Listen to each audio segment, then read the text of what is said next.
Well, I'm here on the beach right now, on a little island off the coast of Florida, and there are many people. We call them beach bums. They are homeless. They have no jobs. They don't earn money by choice. They don't participate in the economy, and we give them money to eat for free and live on the beach. Sure. And this is one of the options that you have here in America.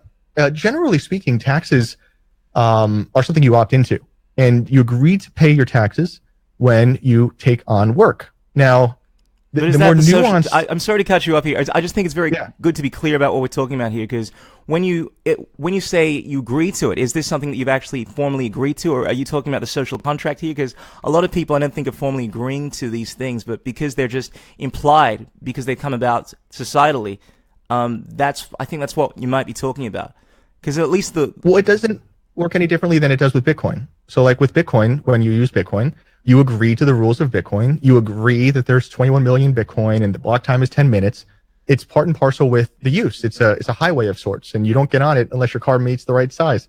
Well, I think it's a little different in that sense, because, okay, we're talking about someone's product, all right? You may not be fully aware of it, but the bottom line is if you download a particular software, it has certain rules, you don't have to use that. But I guess when we're looking at things along the lines of, like, I believe in the whole idea of natural rights, like, regardless of whether or not people buy into this stuff, I believe that I have a right to my own property. You know, if I, for instance, have my own home, I'm living on it, and a bunch of people come into my area and tell me that, well, because I've entered their area, like I come into this place, that I'm now required to pay a certain amount of money in order to fund the community, purely because I built my house on this land. When the way in which I look at it, I shouldn't be required to have to divulge any amount of money, because you socially think that I'm required to give my money to a society just because I built my money on this land. And I guess the distinction. Sorry. Hobbes wrote about this a lot, and I'm very sympathetic to his canon. In my estimation, and this will be offensive to you, it'll be disgusting, probably because it's true, but maybe not. You can't have ownership without government.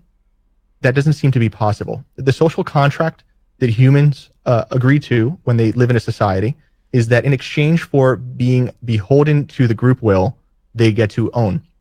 And the easy way to explain that is, if you are a parent and you have two children, very soon you will find that the two children both believe they own a toy.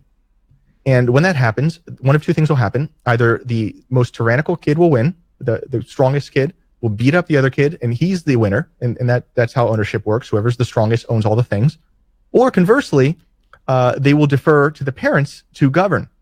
And the parents then will look at the toys and the situation and assess, and then award the toys ownership to the righteous child.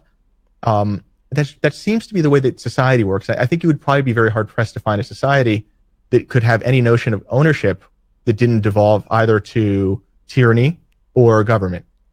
There have been examples, but if I could address what you're talking about, once again, this comes down to definitions, because I think the way in which you're defining ownership, it's someone's ability to defend what they have. Like, you're dealing in the realm of outcome, like, unless, of course, you can actually defend something, it's not yours. Whereas my attitude is the truth remains the truth regardless of how many people support it. And if I'm defining ownership based off of who has initially applied this is from the libertarian worldview. If you've applied your own energy, your own labor, you've mixed up your own energy towards a particular piece of land, now it's a bit of subjective concept over here, then you have more claim to that particular property. Now, regardless of whether or not you can defend that. Claim to who, though? Sorry? That's the thing. I'm talking about the property. I'm the strongest man. That shit don't fly with me. So what do you mean? Your shit's my shit. What do you mean?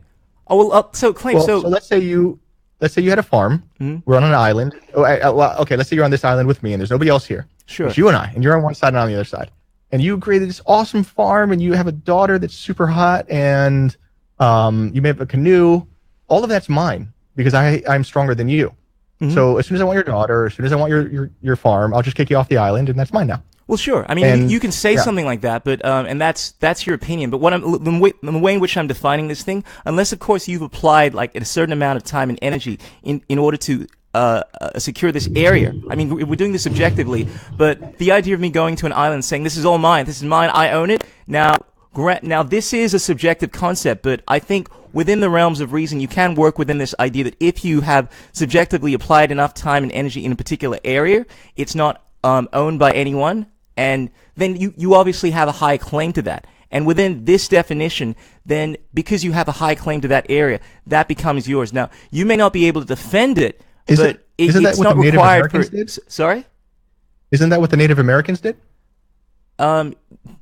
In regards to in what sense? I mean, they had obviously you're talking about the idea of them having claim to a particular area of the land, a bunch of other people coming in and taking that land from them.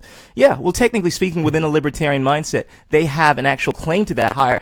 The fact that a bunch of people have come in and seized that and said it's theirs, it doesn't actually make it their land. It just means that they currently own that. So if you're working from the definition that because I own this, because I have more power. Who owns North America? Sorry? Who owns North America? Because who owns North America? Well, obviously there are no North Americans. Well, this ties down to this is good stuff. I mean, obviously the people that originally were there are no longer there at the moment, you know. But let's say if they were still alive, or let's say that their ancestors had actually passed that land to them. Now they may actually legitimately have a high claim to the land that was usurped by the invaders. Now, the sheer fact that the invaders simply have that land now does not mean it's theirs from a libertarian mindset. It just means that, I mean, they've used force to seize it. But from the definition of like libertarianism, it's not about defending that land like by force. It's the fact that you're the one that initially applied the time and energy towards it. Therefore, you have a high claim on it. So if you're working from the perspective of, wait a sec, I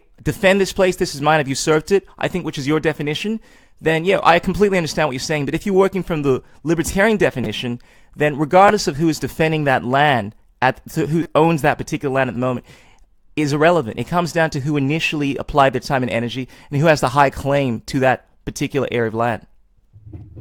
So when you say high claim, the claim in my mind has like a target. So the claim goes to an authority for processing. So what authority would you have? And the answer may be God. Like, and I'm very okay with that. But let me see what you have.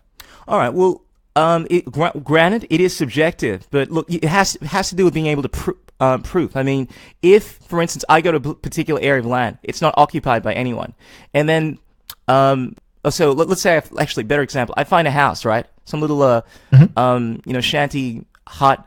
It's unoccupied. Can't find anyone else around it. Haven't seen anyone there for days. And I say, hey, this is mine. And then someone else comes into the picture and says, hey, man, this is mine. They obviously need to be able to prove the fact that it's theirs. They need to be able to verify the fact that. Of course. So it comes down. There is this body of proof, and if it can't be agreed upon by two individuals, then yes, it does require some kind of private arbitration. But proof is an authority. So like, for example, let's say on this island, you had a bunch of so on this island, we're both here. Just so it happens that I own the title company on this island. In fact, not only do I own the title company on this island, it happens that I own a title company, even outside this island. And my title company, the title company Chris DeRose, says that Chris DeRose owns the entire Earth. Now, I don't know what paperwork you have, but my paperwork is in order. It says very clearly, Chris DeRose owns the Earth. Yep. So what paperwork do you have?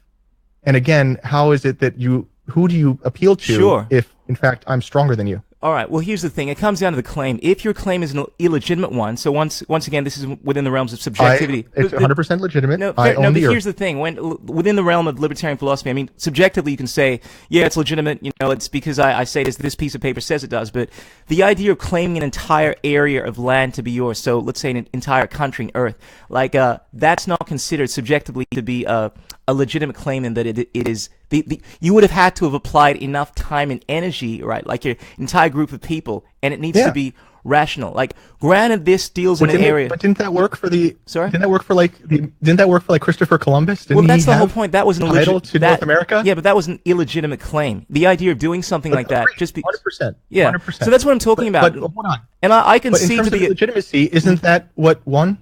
Like, I agree that Christopher Columbus is illegitimate.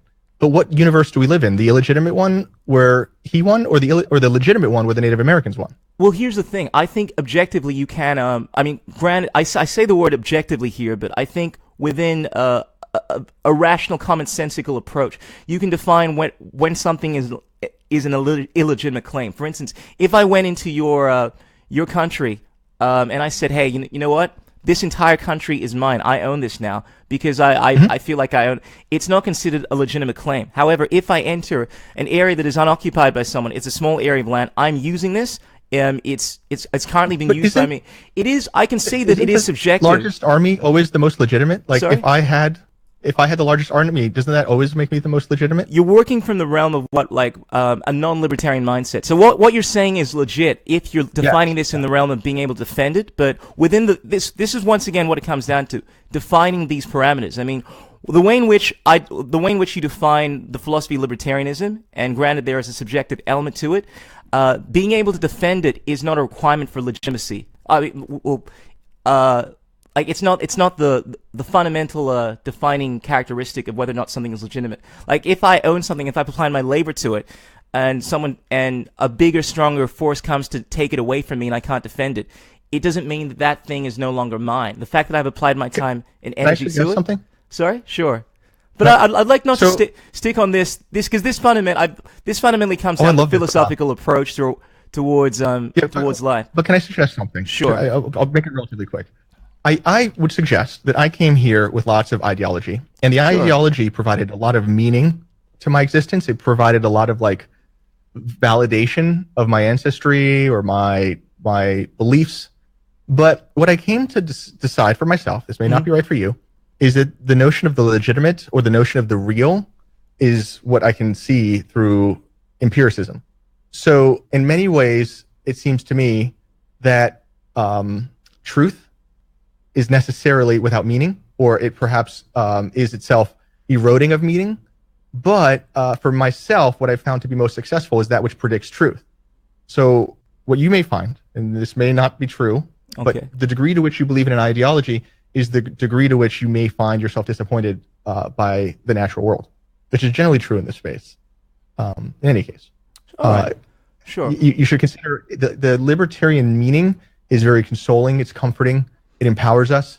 But is it predictive? And then when there is a mismatch, you'll find there's a lot of outrage. Sure, I see what you're saying. So it has to do with it being able to predict the truth and bring about something that was expected. You know, whereas I look at this from a place of, I mean, just to understand where I'm coming from. I mean, this comes down to an understanding that I believe in this idea that there are, there is truth, there is objective truth, regardless of how many people support it, is irrelevant. I mean, for instance, that happened. You heard that sound, regardless of whether or not the Bitcoin Core or Bitcoin Cash proponents say it didn't happen. It still happened. Now, granted, there are certain things that we are subjectively looking at, and these concepts are very much subjective to some extent. If we define certain things, for instance, I believe, and I don't personally think it's a belief, I own myself. I actually have legitimacy of control over my own body, my own thoughts, that no one else has a right to. From there, I can actually arrive at other things in regards to what I call, and I don't want to go into this too much, but fundamentally it does, like, I'm not working from a place of... If people owned themselves, we wouldn't have jails. Sorry?